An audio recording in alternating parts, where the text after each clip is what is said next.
नमस्कार बच्चों, Hindi online classes में एक बार फिर आपका स्वागत है। तो बच्चों, पिछली क्लास में हमने चैप्टर 10 का जो अभ्यास कार्य किया था, हम उसके आगे का काम करेंगे। तो बच्चों, आज हम अपने क्लास में सीखेंगे भाषा ज्ञान। क्या सीखेंगे? भाषा ज्ञान। तो भाषा ज्ञान में हमारा जो पहला प्रश्न है वो है लिंग बदलिए।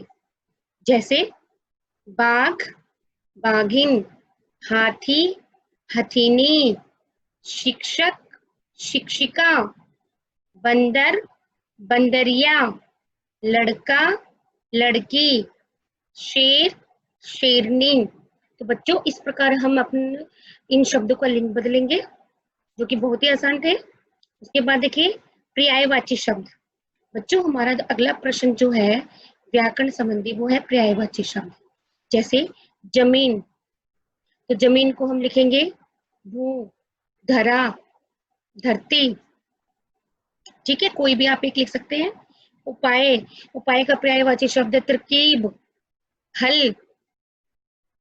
ठीक है, अगला देखो क्या पाठ। आसमान, आसमान का हम लिख सकते हैं आकाश, गगन, नभ, अंबर। बहुत से पर्यायवाची होते हैं आसमान के। उसी प्रकार हाथी, हाथी का पर्यायवाची शब्द है गज, कुंज। ये हाथी के पर्यायवाची होते हैं। उसके बाद स्कूल, स्कूल का पर्यायवाची शब्द होता है विद्यालय। आप पाठशाला भी लिख सकते हैं। और हमारा आखिरी शब्द है बुखार, तो बुखार का पर्यायवाची शब्द होता है ज्वर या ताप भी लिख सकते हैं। तो बच्चों, ये हमारे शब्द है जिनके हमने पर्यायवाची शब्द समझे। उसके बाद हमारा अगला जो क्वेश्चन है वो है वाक्यों में क्रिया शब्दों को रेखांकित करें।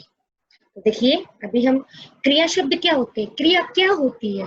क्रिया जो हमें ये बताए कि क्या काम हो रहा है, यानी कि क्रिया की परिभाषा को आप ऐसे समझ सकते हैं। क्रिया हमें ये बताती है जिसमें किसी काम के करने या होने का पता चले।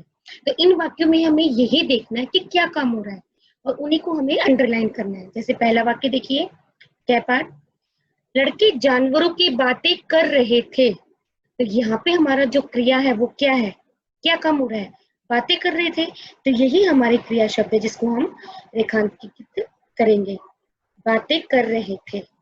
उसके बाद क्या पाठ, बलदेव शेर का चित्र बना रहा था। तो यहाँ पे क्या काम हो रहा है, किस काम होने का, किस काम के होने का पता चल रहा है, तो चित्र बनाने का। तो हमारा जो क्रिया होगी वो क्या होगी, बना रहा था।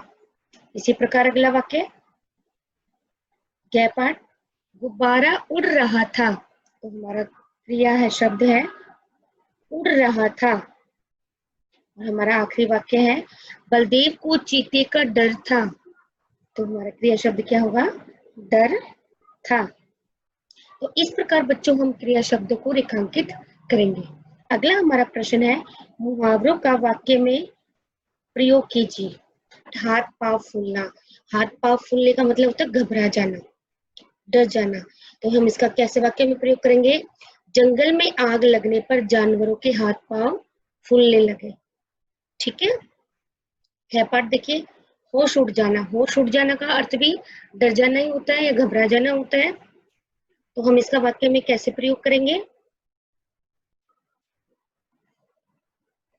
हम इसका वाक्य में प्रयोग करेंगे कि पेपर में कठिन प्रश्नों को देखकर मेरे होश उड़ गए। ठीक है ना बच्चों। उसके बाद अगला देखो, जामे से बाहर होना, यानी कि अत्यधिक क्रोधित होना। और इसका वाक्य में प्रयोग करेंगे कि मास्टर जी की बात सुनकर मैं जामे से बाहर हो गया, यानी कि अत्यधिक गुस्सा होना। ठीक है बच्चों। उसके बाद हमारा अगला वाक्य है प्राण, अगला मुहावरा है प्राण सूख जाना। तो प्राण सूख जाने का मतलब ये होता है कि अत्यधिक डर जाना। और हम इसका वाक्य में प्रयोग करेंगे, शेर को सामने देखकर मेरे प्राण सूखने लगे। या आप ऐसे भी लिख सकते हो कि रास्ते में जैसे ही मैंने शेर को देखा मेरे प्राण सूख गए। तो इस प्रकार बच्चों हम इन मुहावरों का अर्थ और वाक्य में प्रयोग समझा। तो आप इनका अभ्यास कीजिए। अगली क्लास में हम फिर एक नए टॉपिक के साथ मिलेंगे। तब तक के लिए नमस्कार बच्चों।